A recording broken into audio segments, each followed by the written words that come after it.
Bom dia, Senhor. Bom dia, meu Pai.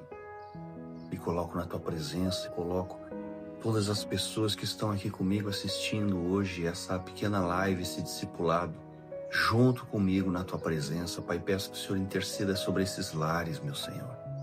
Interceda sobre essas casas, Pai. Interceda sobre as vidas de todos nós, para que tenhamos paz no coração, Pai, para que saibamos ter discernimento espiritual, mas antes de tudo, tendo a ligação contigo, tenhamos os teus atributos em nós, Jesus. Ah, meu mestre, meu santo Senhor. Peço ao Senhor que comece a discipular cada um de nós em nossos lares, conforme as nossas necessidades, conforme as nossas obras. Hoje eu faço esse discipulado em casa. As minhas meninas podem daqui a pouco me interromper. Eu oro pela vida delas, eu oro pela vida das minhas filhas, da minha esposa, do meu casamento, eu oro pelo meu trabalho. Eu oro pelas vidas de todos, Senhor, dos teus filhos, da nossa escolinha de Cristo, das pessoas que eu atendo em consultório, eu oro pela família de origem, oro pelos meus irmãos de jornada, oro pelos que ainda não despertaram. Eu coloco na tua presença e peço ao Senhor que esteja conosco nesse momento, nesse discipulado, para que essa palavra faça sentido a todos, Senhor, especialmente a minha família, a mim, mas se também quiserem e que esteja disponível essa palavra e seja uma bênção no coração de todo aquele que se dispor a compartilhar desse tempo comigo aqui hoje, Pai, em nome do Senhor Jesus. Amém.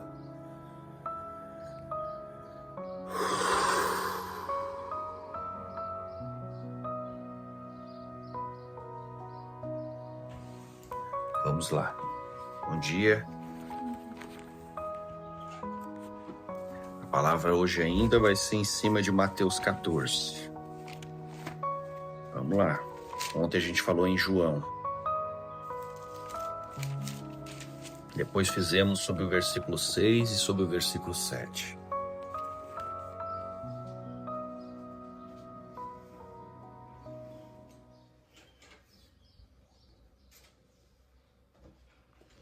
Bom, o versículo que nós vamos trabalhar hoje é a partir do 24. Então vamos lá.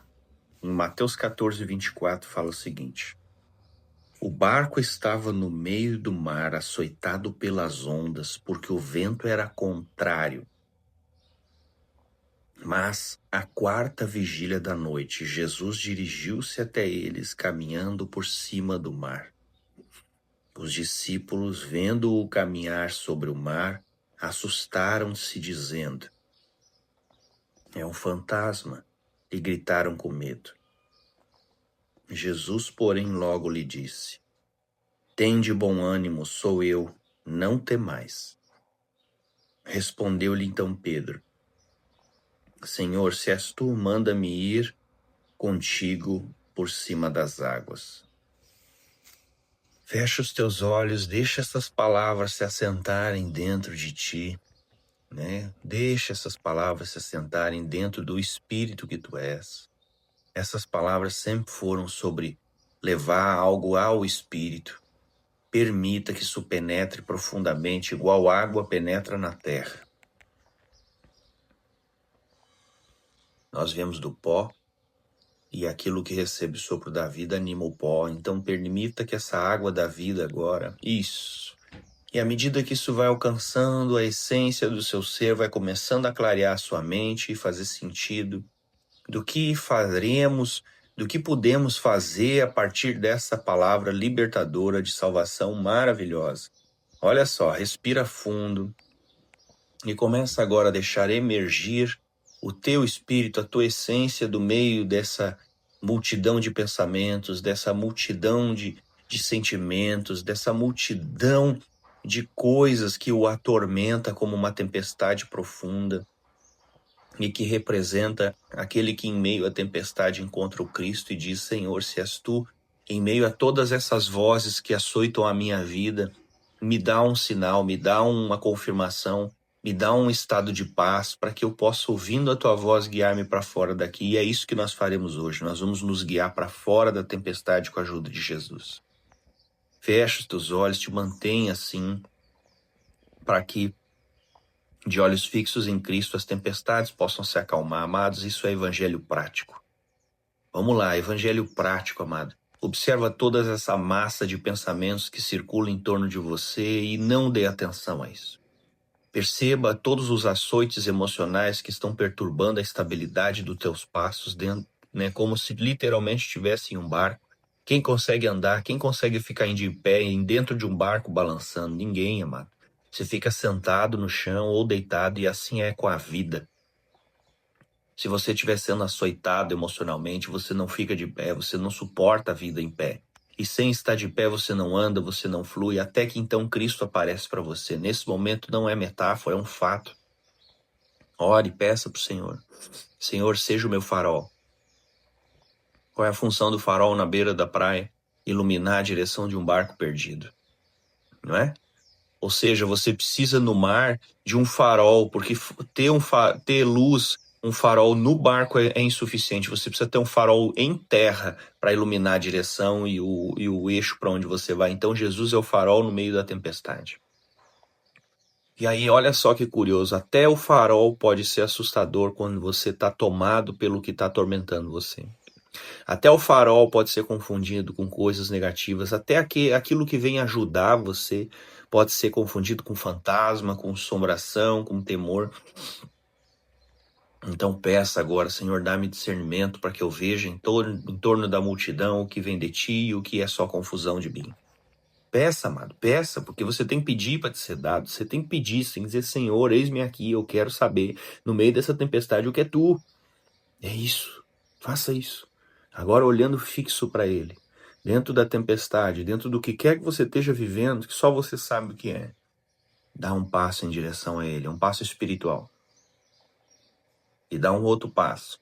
E essas vozes podem continuar atormentando você, dizendo que você é fraco, dizendo coisas assustadoras. Não lhe perturbe a paz por causa disso. Vá em direção a Ele e dê outro passo. E dê outro passo. E a pressão pode até aumentar, porque ela aumenta na véspera de tocar a luz e o Cristo e a salvação. E aí você finalmente alcança a mão do Cristo. E tudo se acalma. Permaneça aí um tempo. Permaneça um tempo. Permaneça.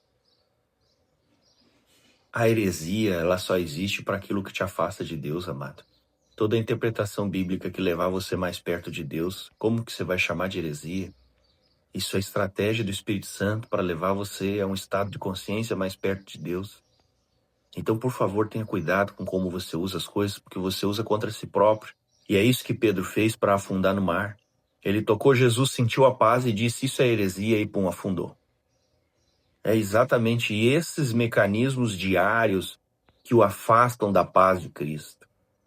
Porque toda vez que você tocar o Espírito Santo, você vai sentir os atributos do Espírito Santo. Toda vez que você realmente tocar esse estado de consciência, onde a tempestade se acalma, você vai sentir e você vai dizer assim, que isso?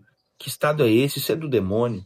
Acredite, tem gente que acredita e acha que estar próximo de Cristo é demoníaco. A Bíblia fala disso. Ele cura por Belzebu. Isso é coisa do demônio. Estar perto de Cristo, de um estado de paz crística, é perturbador para um ser humano sofredor, acostumado a tomar na cabeça, acostumado à tempestade, que acha que tudo tem que ser por força. Isso é falta de comunhão com o Espírito Santo, achar que tudo tem que ser por força, que tudo tem que ser uma batalha, que tudo tem que ser um sofrimento, que tudo tem que ser uma treta, que tudo tem que ser um estresse. Não, isso é falta de comunhão com o Espírito Santo, é tentativa de resolver tudo na força do pescador. Cuidado com isso, não confunda as coisas, não limite, não determine o que é de Deus e o que é do homem. Você não tem essa capacidade, é Ele quem determina pela sua proximidade com Ele ou não, senão você vira um teólogo, um filósofo de pensamentos, uma pessoa que fica obstinada por trás de certos e errados e deixa de viver o melhor da comunhão com Cristo. Aí você vira um ativista de uma promessa que nunca chega. Como muita gente hoje vive apenas o ativismo de um Cristo que vai chegar um dia, ao invés de viver um Cristo que já está aqui. Eu sinto muito por todo mundo que acha que tem que ficar penalizando, sofrendo espiritualmente, porque vai viver uma relação espiritual só em um dia. Eu sinto muito por você que acha que isso é a verdade. Eu sinto muito, porque eu sei que existe um lugar onde você está em comunhão com Cristo. E se você lutar para permanecer nele, você só tem que ignorar a tempestade, porque ela o tempo todo vai ficar chamando você para um lugar pior. Então você até pode ter problemas externos, você até pode ter convites e coisas, mas você pode estar vivendo uma comunhão com Cristo espiritual aqui, agora, hoje, nesse momento. Se você ignorar a tempestade, se você abrir mão do barco e tocar na mão do Senhor. Em nome do Senhor Jesus, eu declaro que você seja capaz de viver isso e saber do que eu estou falando. E alcançar níveis ainda maiores daquilo que eu estou dizendo aqui. Em nome de Jesus, que você tenha a possibilidade de reconhecer que Cristo está vivo e que você pode ter nele uma comunhão perfeita, eterna e uma ligação maravilhosa e aprender junto dele a lidar com tudo que o corpo, a vida e o mundo têm a ofertar e chamar para você viver. Que isso seja uma palavra de profunda de verdade no seu coração e ajude você.